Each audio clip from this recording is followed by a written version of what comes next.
special focus on NDTV is the rising trend in student suicides. Just yesterday, 2 more death by suicides were reported in the coaching hub of Kota. Both the students were 17 years old and they died in separate incidents.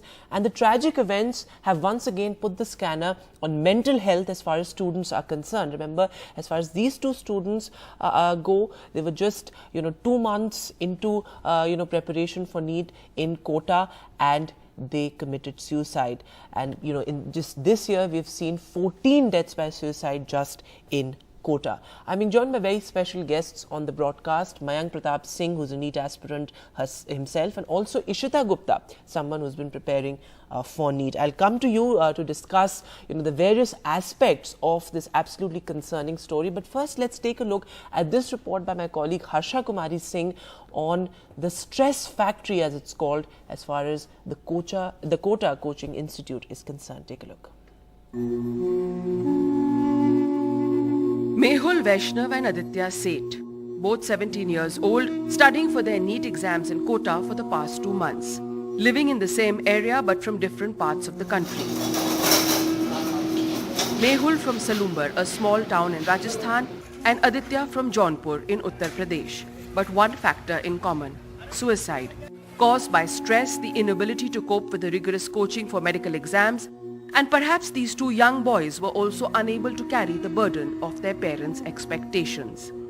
17-year-old Aditya's father says his son never let his parents know he was under any kind of stress. Daily बात होता था। Depression में था क्या, वो कुछ तनाव में था क्या? पढ़ाई को लेके कुछ बताया हो कि कोटा में उसका नहीं, ऐसा है, और कर रहा था, और मेहनत करेंगे और अच्छा जाएगा। उसका एक भाई इंजीनियर भी है, ठीक है, वो भी चाहता था कि हम भी तैयारी करके कुछ बन जाए। Whether the children communicated clearly or not, their parents' expectations and the desire to crack these competitive exams is what is driving these suicides. Since the beginning of this year, an alarming 14 students have died by suicide in Kota. In 222, it was 15 deaths, 3 in 1 day alone. In 2017, 10 students committed suicide in Kota. In 2018, 12. During 2019 and 20, in the middle of the pandemic, there were few students in Kota. In 2021, as coaching resumed, 9 students died by suicide. Experts say post-COVID, the suicide rate is increased by 60% in Kota. बालक जो था वो वैष्णव समाज के छात्रावास में रहकर NEET की तैयारी के लिए आया था करीब 2 महीने पहले। उसके बाद रात को भी एक सूचना मिली थी कि एक और बच्चा था जो विज्ञान नगर में सेक्टर 2 में एक पीजी में रहकर नीट की तैयारी कर रहा था। दोनों ही करीब 2 महीने पहले कोटा में आए थे। दोनों की हमने अलग अलग मर्ग दर्ज कर दिए हैं। घर पर छोड़कर आया, बिल्कुल घबराने की बात नहीं है, बिल्कुल टेंशन नहीं लेना कभी भी। This worrying trend of suicides has prompted the police to launch another helpline in the city, where police personnel go out in the field to interact with coaching students. But the sheer numbers, a floating population of over 2 lakh coaching students in the city, could mean this is a mere drop in the ocean. In Jaipur, Harsha Kumari Singh, NDTV. Absolutely heartbreaking there. Those kids were all of 17 and they were forced to commit suicide.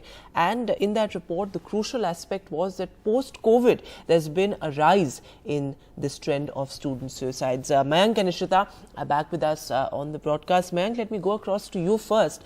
I mean, what do you make of these student suicides? I mean, perhaps these boys were your age. They were just 17 years old. They were preparing for NEET and they were forced to commit suicide. What do you make of these, headlines that we see almost every day, in some part of India or the other? First of all, thank you, sir, to having me in the show. And also, I would like to thank Dilnashi ma'am to inviting me here. Sir, I think the main concern is the stress about the NEET preparation. Sir, मेरे according sir seats काफी कम है, 50,000 के approximate seats हमारे पास government, और all over जो हमारे पास 1 lakh seats है। Sir 1 lakh में से 50,000 अगर हमारे पास जब गवर्नमेंट रह जाती है तो वहाँ पे प्रिपरेशन करते हुए बच्चे 21 लाख के आसपास होते हैं जो अपीयर कर रहे होते हैं। इसमें 21 लाख में अलग अलग स्ट्रीम के बच्चे रहते हैं, लेकिन सर कोटा जाने वाले बच्चे कम से कम 3 to 4 लाख रहते हैं, और वहीं उसका स्ट्रेस लेवल कंपटीशन से बढ़ जाता है। और जब हम बाहर रहते हैं हॉस्टल में, तो हॉस्टल में हमें फूड फैसिलिटी या फिर पेरेंट्स से हम काफी दूर रहते हैं, हमारा किसी से ऐसा इंटरेक्शन भी नहीं हो पाता कि हम उनसे अपनी फीलिंग शेयर कर सकें या फिर उनसे ये बता सके कि हमारा स्कोर कैसा चल रहा है कैसा नहीं। एंड काफी बार अगर रिलेटिव्स भी अगर पूछते हैं या फिर कोई भी पूछता है, तो हमारे पास सिर्फ यही आंसर रहता है कि हाँ हमारा प्रिपरेशन अच्छा चल रहा है। अब उस अच्छे में कितना अच्छा है कितना नहीं वो स्टूडेंट को ही पता होता है। अगर वो उन्हें शेयर भी करता है तो वो क्या मतलब उन्हें अगर बताएगा, तो ज्यादातर जो स्टूडेंट्स के ऊपर ही डाउट होता है कि क्या वो अच्छा पढ़ रहा होगा या फिर नहीं पढ़ रहा होगा। इसी वजह से काफी ज्यादा स्ट्रेस डेवलप हो जाता है खुद से अपने मन में। और सर थोड़ा पीयर प्रेशर भी इस चीज का रीजन भी रहता है। जी, और मयंक आपने बहुत एक इम्पॉर्टेंट बात कही कि कभी कभी लगता है कि किससे शेयर करें, because you know now I have reported from a lot of colleges and वहाँ पर अब ये एम्फोसिस वापस आया है on mental health. But what about those people who are actually preparing for these competitive exams? They are also going through as much stress as all these students who are there in these top colleges of India. Ishita, come in on this point. Do you sometimes feel that if there's an aptitude test perhaps before a student actually decides the stream that they want to go in, or focus on mental health for these aspirants as well? Kabhi talk to us about your own experience. Do you sometimes feel that it would be great if there's some counselor or this sort of mechanism where you can just go and share what you're feeling, what you're going through, because it's a long and rigorous process of preparation. ये 1 या 2 साल की बात नहीं है, ये 3-4 साल 5 साल कभी-कभी 6 साल तक ये preparation वाला phase extend होता है। तो ये talk to us about your experience. Sir, first of all, thank you and Dilnashi for having me here. Okay, तो जैसा आपने कहा कि lack of information, जैसे बच्चों को पता ही नहीं होता कि नीट के अलावा भी और सारे कोर्सेज होते हैं। एंड सबसे ज्यादा बड़ी गलती तो हमारे पेरेंट्स हमारे टीचर्स की होती है कि वो हमें बताते ही नहीं कि अगर आप बायो पढ़ रहे हो तो आप डॉक्टर के अलावा भी कुछ और पढ़ सकते हो जिसमें आप एक नेशन को सर्व कर सकते हो। तो यही चीज आती है कि बच्चे को पता ही नहीं होता है। अगर वो ड्रॉप लेता है तो उसको स्ट्रेस आ जाता है कि मैं तो बस नीट की प्रिपेयर कर रहा हूँ, अब मेरी जिंदगी में कुछ बचा ही नहीं है कुछ और प्रिपेयर करने के लिए। इसलिए बच्चों को सुसाइड का मतलब ज्यादा केसेस अभी सुनने में आ रहे हैं। तो मतलब हमारे स्कूल्स में काउंसलिंग के लिए सबसे ज्यादा अप्रोच करना चाहिए कि बच्चों को बताया जाए क्या किस सब्जेक्ट से क्या क्या चीजें कर सकते हैं। वास्ट ऑफ चीजें हैं जो आप चीज अप्रोच कर सकते हो। बिल्कुल। और Mayank, talk to us about this whole coaching culture, because now these deaths in Kota, they have put the focus back on the fallout of this coaching culture. कई बार कई लोगों का ये कहना है, जैसे तमिलनाडु में भी ये चीज़ बहुत एक रेजिंग डिबेट है कि नीट जैसे एग्जाम्स जो हैं वो कहीं ना कहीं अंडर प्रिविलेज के लिए बहुत मुश्किल होता है इसमें, and specially when you are forced to get into this coaching culture where you see other students perhaps excelling, and then that competition becomes even more pronounced when you get into this whole coaching culture. So what do you have to say about that? Are you guys enrolled into any coaching, or do you think that self preparation is the best? मेरे according coaching मतलब होनी चाहिए, क्योंकि offline exposure एक competition exam के लिए मतलब काफी जरूरी है, क्योंकि हमें एक कंपटीशन माहौल मिलता है उसमें, और आसपास के बच्चे जब compete करते हैं तो उससे एक कंपटीशन रहता है कि हाँ हमें नेक्स्ट टाइम अच्छे मार्क्स लाने हैं। लेकिन सर आजकल मतलब थोड़ा कोचिंग ट्रेंड्स ज्यादा इसलिए भी चल गया कि काफी कोचिंग्स अपना अलग अलग जो है शेयर कर रही हैं कि हम बेस्ट हैं, और बच्चे उसके पीछे मतलब जाते हैं, और वहां पे जाके सर काफी बार ऐसा होता है कि जो टीचर्स होते हैं ना वे भी अच्छे नहीं होते, और अगर टीचर्स अच्छे नहीं हो पाते और बच्चे की पढ़ाई अच्छे से नहीं हो पाती तो वहाँ पे भी सर कुछ ना कुछ लैग कर जाती हैं चीजें। बिल्कुल। और आपने जैसे कि कहा कि वो competitiveness कहीं ना कहीं जरूरी है for you to perhaps gauge yourself, but Ishita, when does this become unhealthy competition? क्योंकि देखिए जैसे कि मयंक was also mentioning कि इस बार के अगर हम नीट के फिगर्स देखें तो approximately for MBBS there were 2 lakh seats and 20 lakh candidates appeared for that 2 lakh seats. So आप imagine कर सकते हैं the gap that is there in terms of the seats available and the number of candidates who are actually appearing for these exams. So कहीं ना कहीं आपको लगता है कि ये एक बहुत बड़ा कारण है, ये जो गैप है in terms of vacancies, in terms of medical colleges की इतना ज़्यादा competition है, 20 लाख बच्चे खाली 2 लाख सीट्स के लिए compete कर रहे हैं। सर मतलब यही तो सबसे ज्यादा बड़ी प्रॉब्लम है कि हमारे इंडिया में सीट्स ही नहीं है। और मतलब 2 लाख सीट 20 लाख बच्चों के लिए काफी वास्ट डिफरेंस है। और फिर बच्चे इतने बढ़ते जा रहे हैं कि मार्क्स ऑन रैंक में इतना फ्लक्चुएशन हो रहा है पिछले साल से इस साल के। जैसे 600 मार्क्स बच्चा जो लाया है उसका भी रैंक 40K आया है, एंड 700 के अंदर अंदर 400 बच्चे हैं, जहाँ की पहले कुछ साल पहले सिर्फ 3-4 बच्चे आते थे। तो इसकी वजह से बच्चों को मतलब बच्चे कितना भी प्रिपेयर कर ले, 600 नंबर भी ला ले, बट उसको कोई मतलब कंफर्म नहीं है कि उसे गवर्नमेंट कॉलेज मिल जाएगा। और being from a middle class family, government college बहुत मैटर करता है, सिंस हम देख रहे हैं कि प्राइवेट कॉलेज की फीस काफी ज्यादा है और हर साल उसमें इंक्रीमेंट होता रहता है, तो ऑप्शन नहीं बचता बच्चों के साथ। ये बहुत इंपॉर्टेंट पॉइंट आप you make a very important point that there are other factors that come in as well, कि क्योंकि खाली गवर्नमेंट कॉलेज इतने कम है, नीट की अगर हम बात करें और अच्छे गवर्नमेंट कॉलेज और भी कम है, तो कहीं ना कहीं ये भी प्रेशर बच्चों पे रहता है कि our parents have all these aspirations of from us, all these dreams about us becoming doctors. तो वो मयंक, कहीं ना कहीं ये भी एक फैक्टर है कि वो एस्पिरेशन और वो जो पेरेंट्स के कहीं ना कहीं एक ड्रीम्स रहते हैं, उनकी वजह से भी बहुत प्रेशर रहता है बच्चों पर, and that is inconsistent with what we are giving them as society in terms of medical colleges, in terms of good coaching institutes, in terms of more information. वो कहीं ना कहीं एक इनकंसिस्टेंसी है। यस सर, मोस्टली पेरेंट्स यही चाहते हैं कि उनके बच्चे मतलब सक्सेसफुल हों, और वे मतलब उन्हें 11-12 से कोचिंग के लिए मतलब कहते हैं। सर मेनली जो रैंकर्स होते हैं या फिर जो टॉप मतलब बच्चे रहते हैं, वे 11-12 के इसलिए ही रहते हैं क्योंकि उस टाइम पे स्ट्रेस लेवल कम होता है। उस टाइम पे स्ट्रेस लेवल कम होता है और बच्चे अगर प्रिपेयर कर रहे हैं, सर काफी बार मतलब चांसेस ये रहते हैं कि उनका उस टाइम पे मतलब अच्छे से प्रिपरेशन के साथ निकल सकता है।